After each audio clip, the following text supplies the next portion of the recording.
வணக்கம். இன்னைக்கு நம்ம செய்ய போற ரெசிபி டிஃபன் சாம்பார்.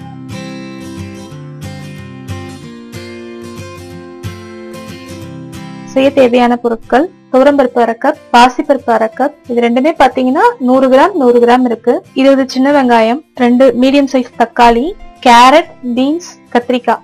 இது மூணும் சேர்த்து 1 கப் இருக்கும். நான் கத்திரிக்காய் கலர் மாறிடக்கூடாதுன்றதுக்காக தண்ணியில போட்டு வச்சிருக்கேன். ஒரு பச்சை மிளகாய், இது வந்து நீல வாக்குல நறுக்கிக்கங்க. மிளகாய் தூள் 1 டீஸ்பூன், சாம்பார் பொடி 1 டீஸ்பூன், வெல்லம் 1 டீஸ்பூன், புளி ஒரு சின்ன எலுமிச்சப்பழம் அளவு எடுத்து ஒரு 1/4 கப் தண்ணியில ஊற போட்டுருங்க. இதை நான் முன்னாடியே ஊற போட்டுட்டேன், அதனால உங்களுக்கு நிறைய தெரியுது. மஞ்சள் தூள் 1/4 டீஸ்பூன், கருவேப்பிலை, கொத்தமல்லி, தாளிக்கிறதுக்கு எண்ணெய், அரை டீஸ்பூன் கடுகு, அரை டீஸ்பூன் உளுந்து, 1/4 டீஸ்பூன் பெருங்காயம், இதெல்லாம் செய்யறதுக்கு தேவையான தண்ணி, உப்பு. இப்ப நம்ம இத ஃபர்ஸ்ட் என்ன பண்ண போறோம் அப்படின்னா, இந்த 2 பருப்பையும் பிரஷர் குக்கர்ல ஒரு 3 to 4 விசில் விட்டு வேக வைக்க போறோம். மஞ்சள் தூளும் பெருங்காயத்தூளும் நான் பருப்பு வேக வைக்கிறப்பே போட்டுட்டேன். பாருங்க, இப்ப ஒரு 3 to 4 விசில் விட்டு ஆஃப் பண்ணி வச்சிருக்கேன். பாருங்க, பருப்பு நல்லா வெந்துருச்சு. இப்ப நான் ஒரு பாத்திரத்துல ஒரு 1 டேபிள் ஸ்பூன் எண்ணெய் ஊத்திக்கிறோம். ஊத்திட்டு இதுல வந்து சின்ன வெங்காயம், கேரட், பீன்ஸ், கத்திரிக்காய், பச்சை மிளகாய் இது எல்லாத்தையும் போட்டு ஒன்னாவே நம்ம வதக்கிடலாம். ஏன்னா எல்லாம் ஒன்னாவே வெந்துடும். இந்த வெங்காயம் நல்லா வதங்கட்டும். வெங்காயத்தோட நிறம் மாறிடுச்சு. அதுல தக்காளி ஆட் பண்றேன். கருவேப்பிலை. அடுத்தது இதுல நம்ம கொஞ்சம் கல்லுப்பு போட்டுக்கலாம். நீங்க தூளுப்பு வேணா கூட போட்டுக்கலாம், நான் கல்லுப்பு போடுறேன். போட்டுட்டு நல்லா ஒரு மிக்ஸ் பண்ணிக்கோங்க.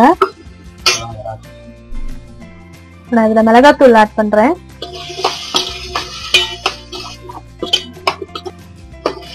இதுல இந்த வெங்காயம் தக்காளி நல்லா வதங்கிருச்சு. இப்ப நம்ம அந்த பருப்பு வேக வச்சிருக்கோம் பாருங்க, அதை எடுத்து இதுல சேர்த்துக்கோங்க.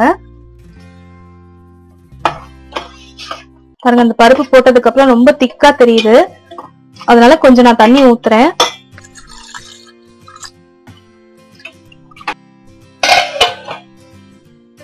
இப்ப சாம்பார் கொதிச்சிருச்சான்னு பாக்கலாம். பாருங்க, நல்லா கொதிச்சிருச்சு.